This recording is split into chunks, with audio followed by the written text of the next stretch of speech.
Owning real estate is going to be the fastest way for you to stop living paycheck to paycheck. A study done by biggerpockets shows that house hacking a real estate property can increase your monthly cash flow up to $1,000. More than 90% of millionaires are made through real estate, and in today's video, I'm going to show you how you can get started on your journey and get your very own first property. If you want to learn how to go from living check to check to collecting rental income checks, make sure you stay tuned in and watch this entire video. Just a few years ago, I was living in this same exact apartment building, but I was paying about $1,300 a month in rent. During this time, my main source of income was from my corporate 9-to-5, which I was making about $2,500 a month after taxes. On top of rent, I also had to pay my car note, which was $300, car insurance, which was about $150, cable and Wi-Fi that came up to about another $100, and of course my cell phone bill, which was another $100, which ultimately meant I had to juggle other necessities like food and gas with under $500 a month. Now that I look back, honestly, I don't even know how I survived living like this. This cycle of just being able to keep up with your bills until your next check is called the rat race. It was impossible for me to save or invest any pennies out of my paycheck, and real estate definitely wasn't on my mind at this time. Safe to say, this wasn't the American dream that I signed up for when I went to college and got my degree. It really felt like it was nothing I could do. Every time that I would take a step forward financially, something would pop up and push me right back. Whether it was something that needed to be fixed on my car or racking up parking tickets, these things would use up all my extra money, and by the end of the month, I'd be dead broke or in debt all over again. It got to a point where I was running up all my credit cards, maxing them out, until I got to a point where I just couldn't do this anymore, and especially not for 30 years until I retired. This is when I knew I had to make a change. Some of the first things that I did was really be conscious of what I was taking in, watching, listening, and really putting into my mind. I also started to listen to more financial podcasts and audiobooks instead of spending my whole day on my phone swiping my life away. Eventually, I tapped into the biggerpockets podcast and started to learn about this concept called house hacking. House hacking is essentially when you buy a real estate property with multiple livable units in it, and you live in one and rent out the other unit to cover your mortgage payment or at least part of your mortgage payment. This can be a huge game changer in your life because it eliminates your rent payments to a landlord. It brings your monthly living expenses down to zero or just maybe a few $100s. And on top of all of that, you save the money that you would have been given to your landlord, and you can keep it in your pocket and use that to invest in other things that'll bring you income. For example, I was paying over $1,300 a month to my landlord. If you multiply that out by the year, it's easily $15,000 I was putting in my landlord's pocket every year. Now imagine I can get that 15 bands back and make plays with it in the meantime instead of giving it to somebody else. Now, all of this sounding good, but I knew in reality, real estate properties can cost hundreds of thousands of dollars. And you usually have to have a pretty good credit score to get approved for a loan. Plus, when you do get the loan, you have to put up to 20% down on a real estate property if you want to buy it. So even a house that costs $150,000, I would wind up having to put $30,000 down if I wanted to buy it. Now let's keep it 100. I never had 30 bands in my account before and didn't have anywhere where I could just go pull it from either if I wanted to get a real estate property. On top of not having that much money in my bank account, my credit score was only in like the mid 600s. So yeah, I was definitely feeling a little discouraged, but I knew it had to be another way. So just like everything else I ever wanted to accomplish, I just stayed locked in and did more research on how people were actually running this house hacking play. And man, if it's anything I can definitely tell y'all about life, is that the law of attraction is real, which means anytime that you really want something in this universe and you're willing to sacrifice and put the work behind actually obtaining it, life always has a way of making something happen for you. And luckily for me, that was exactly what was about to happen next. So over my time doing more research into this real estate play, I actually went to a real estate event and became friends with a real estate agent. As I was speaking more and more with this agent, they actually informed me that people were using a different type of loan product to be able to go ahead and buy these properties to house hack.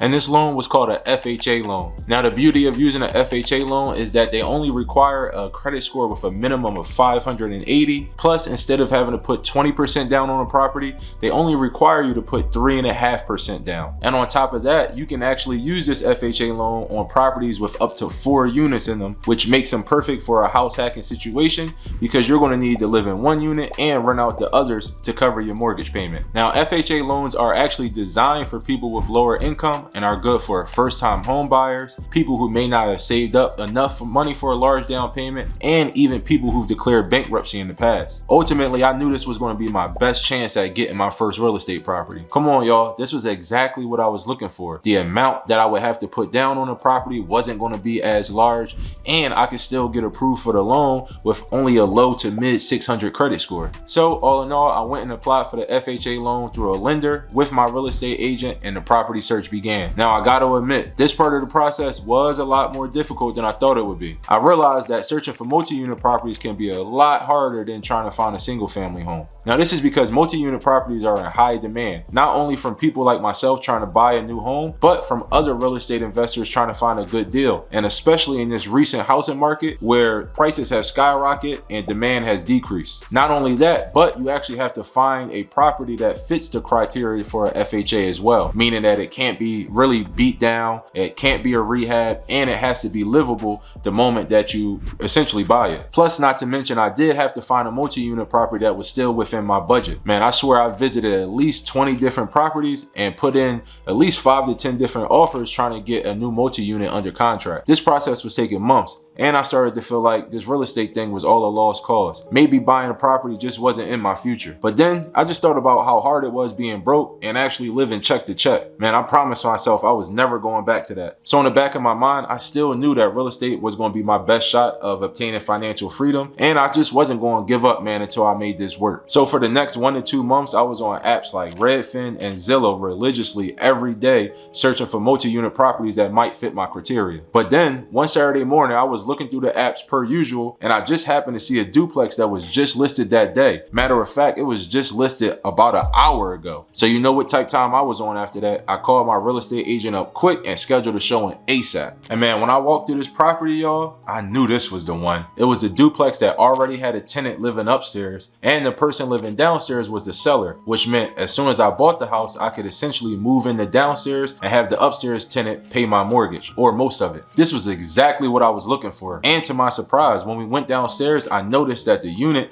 pretty much had a fully finished basement. Now, this literally just became the opportunity of a lifetime. I started thinking to myself, well, what if I moved in somebody into the first floor as well as the second floor and I just lived in the basement? This will almost guarantee that having 2 tenants would pay my entire mortgage, and I would have a little bit of extra income left over. This was potentially a triplex that was priced as a duplex and could possibly turn into a cash cow property for me. So with that being said, I immediately put an offer in on this property. I also told the seller how eager I was to get in my first home, hopefully getting some emotional points that he would really accept my deal. And to my surprise, within 1 to 2 days, the seller actually agreed to accept my offer of $185K. Man, I was so happy and excited to have finally locked in my first property. But there was still one problem. Buying this property with an FHA meant that I had to put 3.5% down of the purchase price, which ultimately came up to about $7,000 plus 3 to 6% of fees if I wanted to lock this property in. At this time, I didn't have all the business credit that I have now, and I didn't have the cash to essentially come up with the down payment for this deal at that very moment. Now I was pretty much out here scrambling, trying to figure out how I was going to get this money to bring to the settlement to close on this house. This was when my real estate agent told me about a possible solution called seller's assist. Seller's assist is when the seller agrees to pay all or some of the closing costs up front for the buyer. Now you may be wondering to yourself, why would a seller give the buyer money to buy their own house? I wonder why.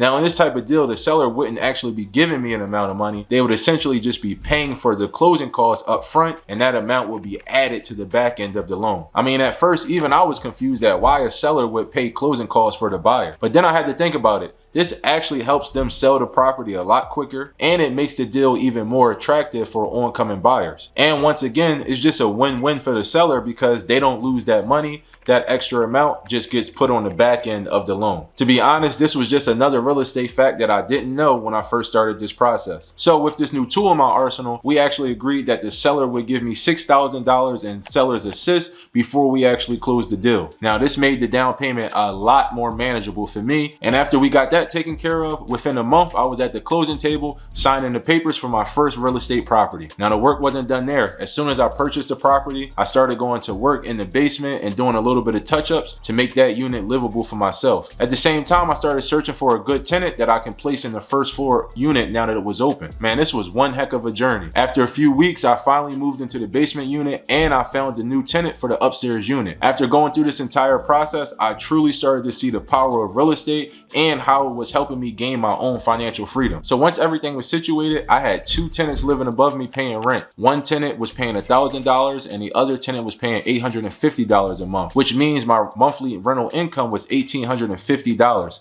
And guess what, y'all? My mortgage was only $1,400 for this property, which essentially meant both of these tenants paid my entire mortgage and I still had $450 left in cash flow every month. So now let's really think about the power of real estate. I went from renting out an apartment paying $1,300 a month to owning a property cash flowing $450 a month. That's literally an increase of cash flow of $1,750, which for the year totals up to more than $21,000, all from eliminating my living expenses and utilizing a method of house hacking. Now, being able to pocket more than $20,000 every year is going to ultimately allow me to save up and do this process all over again with my next property, which is exactly what I did. And I wound up purchasing this second duplex property just a year later. Now, it's safe to say that my life has completely changed from a few years back where I was struggling trying to figure out how I was going to make rent on just my 9-to-5 check. Now I have multiple income producing properties, multiple cars in my Toro fleet, and over 6 figures in business credit all at my disposal. And honestly, you can have all these things too, even if you don't have the upfront capital to invest right now. Just watch this next video and learn how you can get over $25,000 of business credit in one day so you never have to worry about not having enough upfront money to make that investment.